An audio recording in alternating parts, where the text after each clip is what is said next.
Hey everyone, it's Braulio Rosa with the Broward Bar Buzz. Today I'm happy to have Ricky Armand from the Kelley Uustal firm. Ricky, welcome. Thank you. Thank you for having me. So Ricky, you are with the illustrious Kelley Uustal firm, powerhouse personal injury firm here in Broward County. We're not going to talk about a lot of that. Actually, we're going to talk about health and lawyer health specifically. But before we go there, tell us a little bit about yourself. Sure. My name is Ricky Armand. I'm a partner at Kelley Uustal. I've been there almost a year now. We practice civil litigation and, different areas, wrongful death, catastrophic injuries, products liability, premises liability, tobacco litigation, and even car accidents, slip and falls, medical malpractice. So, obviously reach out to us if you're in need of assistance in any of those areas. And even if you're a younger lawyer, older lawyer who maybe has a great case but wants to take it up a notch, feel free to give us a call. We'd be happy to look at it, collaborate, and see if there's any way we could help maximize compensation, not only for our clients, but, for all of us. So Ricky, you are a young partner. You're a youngish guy, but very successful. I've read through all your accomplishments. Tell us about the stressors that you've encountered as you've climbed up that rung going from an associate to partner? Because I know that there's an extreme amount of pressure and stress. Definitely.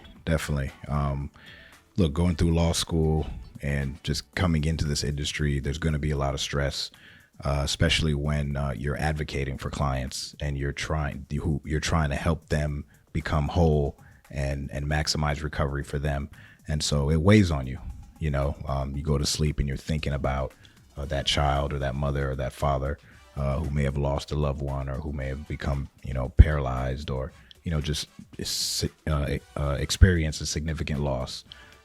So that could be stressful in and of itself. And in our industry, we get a percentage, so you could do a lot of work. And if at the end you don't recover anything, then you don't recover anything as well. And so all that is stressful in and of itself. So how did you end up dealing with that stress? So I will say this, one of my partners and a close friend of mine, he's a year younger than me, and he is actually in therapy. And so he's been in therapy, maybe since high school or college. And so he would tell me about his sessions. I mean, we'll work together and then he'll take an hour break and have a virtual therapy session. And so that really piqued my interest. And I would ask him about it, whatever he would be willing to share. And he would tell me about, how the sessions would go and what his therapist would say to him. And I just remember thinking to myself, wow, this is wisdom. This is wisdom that he's getting. He's getting understanding. He's increasing in self-awareness. And this is something that I'd be willing to try, and so that's actually what sparked my interest, into mental health and therapy. Because as I mentioned all the stressors we deal with on the job. But on top of that, I am a husband and a father, son, as well. So you go home and you have another set of stressors that you have to deal with, so I started thinking more and more about it. And I said, you know what, let me give this a try because I do want to better myself. I do want to improve. Right. And I just remember as I started to let family know, okay, this is something I want to give a shot. I'm being reminded of the stigma. Everybody's telling me, Ricky, there's nothing wrong with you. It's not, they're thinking extreme, right? They're thinking the worst. Like you're not an addict. You're not, homeless, or you're not going through a divorce or anything like that. But yeah, no. And I just told them, guys, I don't, why do I need to wait to get to that point? Right. I like to work out. I've been trying to, be a little more consistent in that. But why wait until, a doctor tells me you're overweight? Why wait until they say, your cholesterol is way too high or, I rather get the process started. And then if there is an extreme need, a trauma that occurs, I have somebody in place already that I've already built rapport and trust with, if that makes sense. It does. And, on camera, we were talking earlier about the stigma in a sense that this is a type A personality business. Everyone's very strong. And so to show any kind of perceived weakness is something that people really don't want to demonstrate, and they try to hide that. Exactly. I mean, I get it all the time, Braulio. You say the word therapist or counseling, and there's an association with weakness. There's this, I don't need to tell anybody anything, or nobody can tell me, right.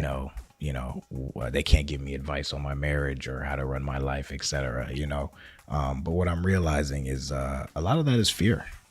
It's the exact opposite. It actually takes strength to look in the mirror. It takes strength to be able to be vulnerable and transparent with somebody. So you use therapy now to help yourself. You're actually able to look in the mirror and make some adjustments. Definitely. And I have to say this, I went through a few therapists. You got to find the right one, right? Because, another response I get from people is, well, I tried it and it's not for me. Right. But it's like, you don't do that with the barbershop. If you want to get a haircut and you go to a barbershop and they mess up on your hair. Except for me.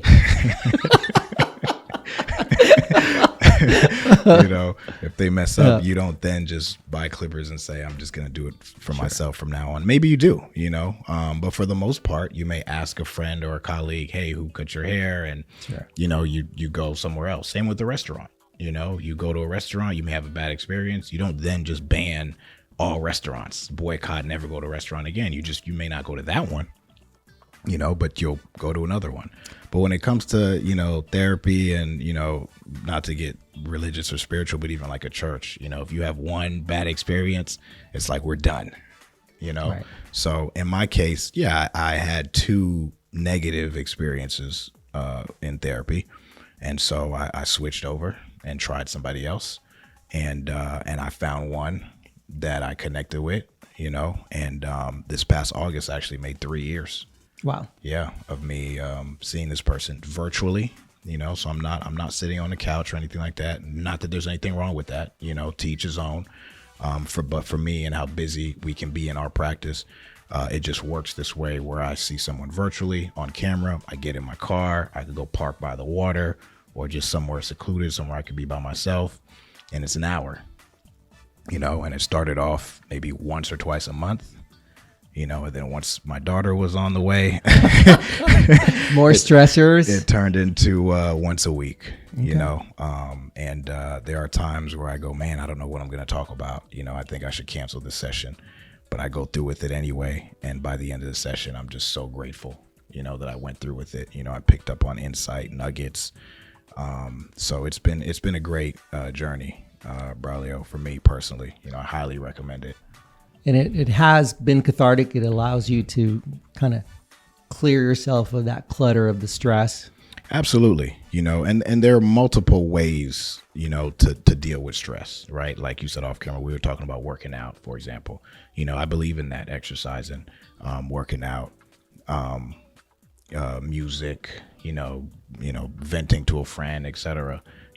But maybe reading a book or going for a walk, there's just different ways that you can release stress. And I just add this as one of them, seeing a professional that you trust, that has your best interest in mind. I like to say that a good therapist, they don't dismiss your trauma.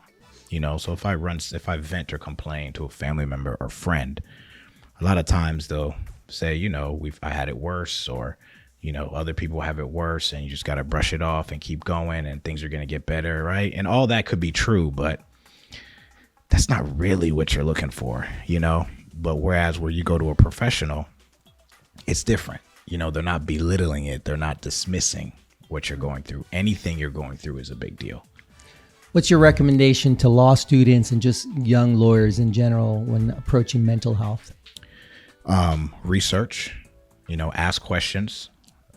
Psychology Today was a website that I first went on, and you can go there and actually filter out exactly what you're looking for.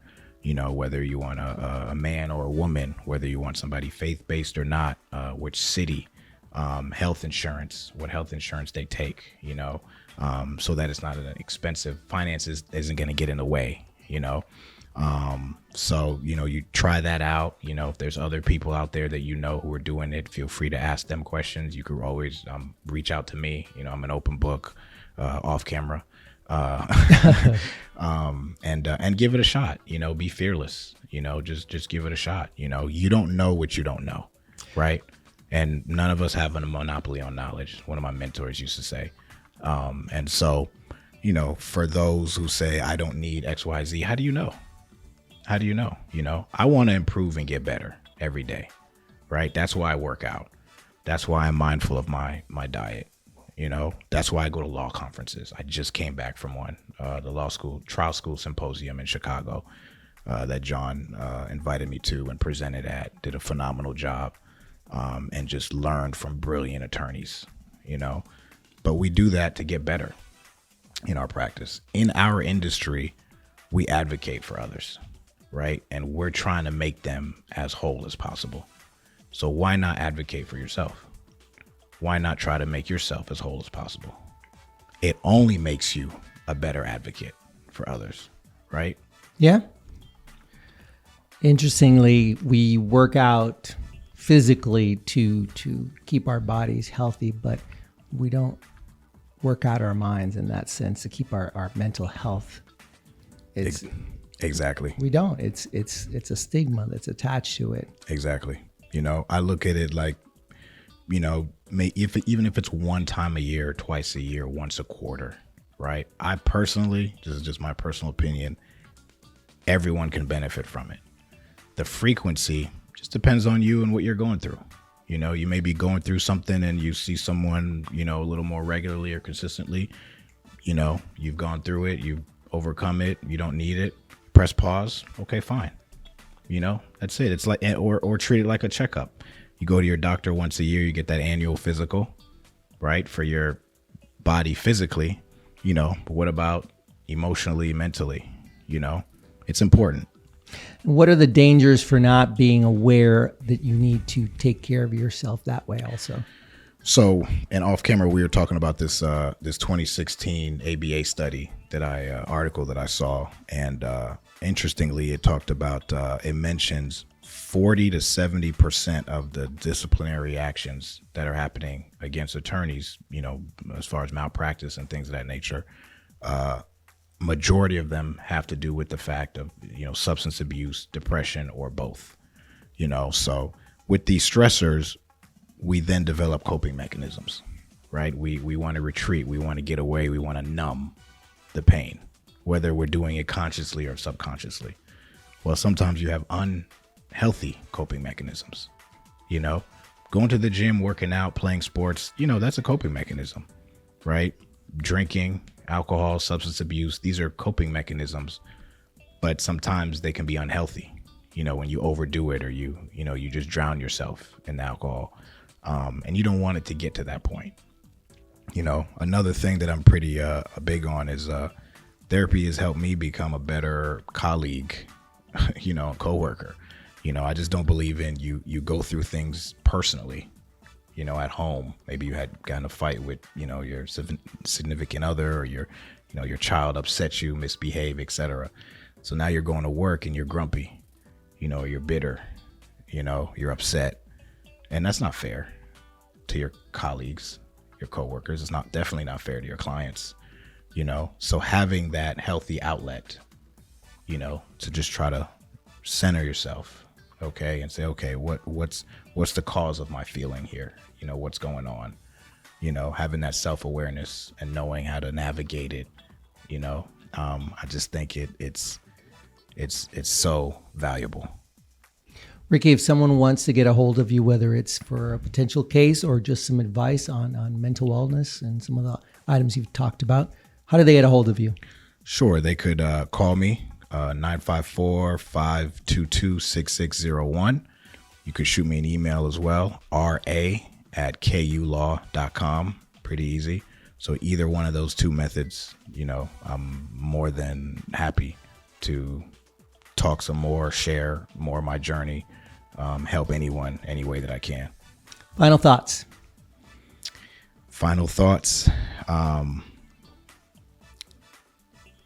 Take care of yourself. we take care of others. We try to do a good job of taking care of others. Make sure you set some time aside to take care of yourself as well. Ricky, thank you for spending this afternoon with me, and I hope to see you again soon. Thank you.